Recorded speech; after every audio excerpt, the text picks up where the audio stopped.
Welcome to Thrilling Tales of Adventure. I'm Mardell,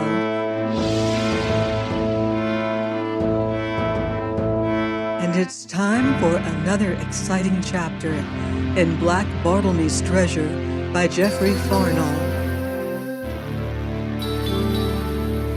Chapter 6 of My Shameful Sufferings and How I Was Delivered Therefrom. I awoke with a sound in my ears like the never-ceasing surge and hiss of waters, a sound that waxed ever louder. Hearkening to this, I presently sought to move, and wondered, vaguely uneasy, to find this impossible. I strove now to lift my right hand, found it fast held, tried my left, and found it in like case, and so became conscious of something that gripped me about the throat. And ever my wonder and unease grew.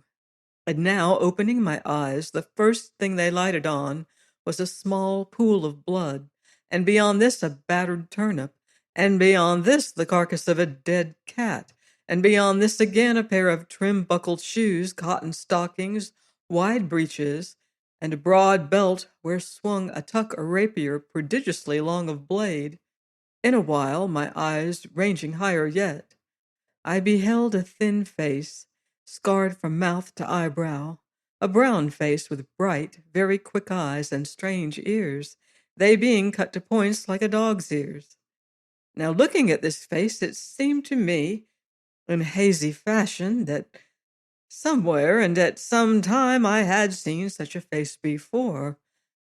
All this while, the noise I have likened to the sea had been growing louder, so that I began to recognize voices and even words, and lifting my head as well as I might, by reason of the thing that gripped my throat, I saw faces all about me. They hemmed me in on every side, and stretched away to the churchyard wall. Then all at once the knowledge of my situation rushed upon me. I was in the pillory. "Oh, he be coming around!" cried a voice. "Time, too!" shouted a great strapping fellow near by. "Too sinful shame to waste good bad eggs on a rogue as knoweth not when you do be it. He be a mark as a babe couldn't miss, a proper big un." So saying, the fellow let fly an egg at me, the which, striking the board within an inch of my face, filled the air with a suffocating stench. This was a signal for me to become a target for all the garbage of the village, and now indeed good cause had I to be thankful for my thick mane of hair, which in some sort saved me from sundry cuts and bruises, howbeit my face was soon clotted with blood and filth. Vain were it to tell all the frenzy of rage that possessed me, as I stood thus helpless against my howling tormentors, chief of whom was the great fellow I have mentioned, who by reason of height and length of arm struck me oftenest. Once, indeed, when beside myself with fury, I raised my head to curse him, he took me a blow in the mouth with some vile missile that set my very gums a-bleeding. "Lord love you, shipmate, that's the spirit," said a voice below me, "but keep the wind of them. Don't let 'em break ye. Douse your figurehead. Lie low, shipmate, lie low, and trust to your comrade, Adam Penfeather. And that's me. Patience is the word." Looking whence the voice came, I beheld the man with whom I had talked that morning. Now, as our glances met, one of his bright eyes closed slowly, and nodding twice, he turned and elbowed his way through the crowd. Small liking had I for this fellow, but with his departure, a sense of loneliness gripped me, and needs must I lift my head to stare after him, whereon a rotten egg struck me above the eye, causing a most intolerable smart. At this moment, too, the great fellow swung a cat's carcass by the tail, but or ever he could hurl the stinking missile, a hand clouted him heavily over the ear from behind, tumbling his hat off, whereupon he turned, bellowed with rage, and smote his nearest neighbor with the foul thing meant for me. In an instant all was uproar around these two, as the crowd, forgetting me, surged about them. Thus, for some while during which the fight raged, I was left unmolested, and looked hither and thither amid the swaying throng for this fellow, Adam Penfeather, but he was vanished quite. At length, the big fellow having sufficiently trounced his opponent, the crowd betook itself, and very joyously, to my further baiting and torment. Now, as I hung thus in my shame and misery, faint with my hurts and parched with cruel thirst, my gaze lighted upon a small, bony man, a merry-eyed fellow with wide up-curving mouth, who laughed and jested continually. It was as he stooped for some missile or other that his eye met mine, and in that bright eye, methought I read a sudden pity. "Oh, Cole," says I hoarsely, "a mouth full of water." "Pal," says he, winking, "all's Bowman." Whereupon he turned and vanished in the crowd, and I, burning in a fever of thirst, panted for his return, straining my eyes for sight of him. Then as he came not, I groaned and drooped my head, and lo, even then he was before me, bearing a tin pannikin full of water. This in hand, he mounted the steps of the pillory, and despite the jeers and hootings of the crowd, was lifting the life-giving water to my eager lips, when forth leapt the big fellow and sent water and pannikin flying with a savage blow of his fist. "None of that, peddler," he roared. Now as I groaned and licked at bleeding lips with swollen tongue, the little man turned, quick as a flash, tripped up the great fellow's heels, and staying for no more, made off through the crowd, that gave him passage, howling its acclaim. The afternoon dragged wearily on, and what with the suffocating stench of the filth that plastered me, what with the heat and dust and agonizing thirst, my suffering grew almost beyond endurance. A deadly nausea seized me, and I came nigh to swooning. But now, in this my great extremity, of a sudden, from somewhere on the outskirts of the crowd, rose a shrill cry of "Fire!" The which cry, being taken up by the others, filled the air with panic. The crowd melted as if by magic, until the village green and the road were quite deserted. All this I noted but dimly, being more dead than alive, when I became conscious of one that spake in my ear.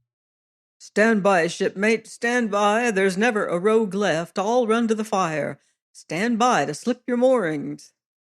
"Let be," I groaned, "I'm a dead man." "Then here's that shall make you quick," says this fellow Penfeather, dangling a great key before my swimming eyes.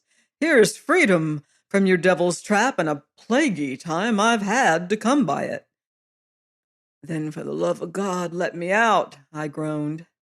"Easy all, shipmate," says he, turning the key upon his finger. "For looky now, here's me, a timid man, run no small risk this last half hour, and all for you. Now a bargain's a bargain, you'll agree." "Well," says I faintly. "Why then, shipmate, if I free ye of your bonds, wilt be my comrade sworn, aye or no?" "No," says I, "plague take ye that bargain with a dying man, no." "Why then," sighs he, "here's a good rick ablaze. Here's John Purdy the beadle with his head broke, and here's me in a sweat, alack, and all to no purpose, since needs must you in your bilboes bide." "Do but get me a draught of water," I pleaded. "Nary a drop," says he, spinning the key on his finger under my nose, "nor yet a foaming stoup o' good Kentish ale, nut brown." "Oh, rogue," I panted twixt parched lips. "I'll yet venge this torment, and I live." "Legs of a man," says he, "are a vain thing, and his strength likewise, and as to vengeance, shipmate, well, how goeth your vengeance, as be more to ye than fortune or riches?" Here he paused, but I held my peace, and he continued, "I hears you now, you that was so mighty and fierce, aye, a very hell-fire roarer." Here's that same you a-hanging here, a very helpless, pitiful fool, shipmate, and thirsty 'twould seem. Here I groaned again. And not one over-sweet, says he, stopping his nose. Hereupon I cursed him, though faintly, and he comes a step nearer. 'Tis said my Lady Brandon and her gallant Sir Rupert Daring, him you overthrew, shipmate, do mean to come and take a look at you anon, though 'tis shame you should be made a raree show, burn me. Whereupon I fell into a sudden raging fury, striving so desperately against my bonds that the devilish engine wherein I stood shook and rattled again. But I strove to no purpose, and so presently hung there spent and bruised and breathless, whilst Penfeather spun the key on his finger and sighed. Shipmate, says he, wherefore irk yourself with bonds? Say but the word, and I'll deliver ye, bring ye to safe harborage, and cherish ye with much good ale. But be persuaded now. Ay, then, groans I, give me but until tomorrow to do what I will, and I'm yours. Done, says he, and forthwith set key to padlock. But scarce had he freed the headboard, than he falls a-cursing neath his breath.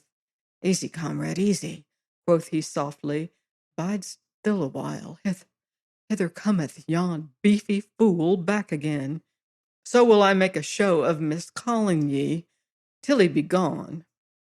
The which he did forthwith, giving me scurvy rogue and the like. Now lifting my head, whom should I behold but that same tall fellow had been my chief tormentor, and who now hastened over the green towards us.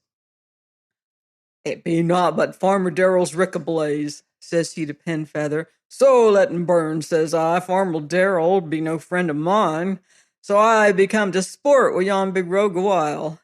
Herewith he stooped for some missile to cast at me. But now I straightened my back, and the headboard gave, and ere the fellow was aware, I was creeping swiftly upon him. Taken thus by surprise, small chance had he, for leaping on him, I bore him over on his back, and kneeling on him, buried my fingers in his throat, and so I choked him right joyfully, till Penfeather gripped my arm. Lord love me, cries he, will ye kill the fool? That will I. And hang for him? Nay, he's scarce worth it. Then devil burn you, loose his windpipe. So I loosed the fellow's throat, and despite his feeble kicks, began to drag him over the grass.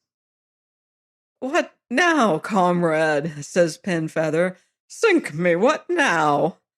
Watch and see. So I brought the fellow to the pillory, wherein I set him, and plucking the key from Penfeather, locked him there in my stead, which done, I kicked him once or twice, having found the cat's carcass, made shift to hang the stinking thing about his neck. Then tossing the key into the pond, I took to my heels and left the fellow groaning mightily dismal. Join me here next week for the next chapter of Black Bartlemy's Treasure on thrilling tales of adventure.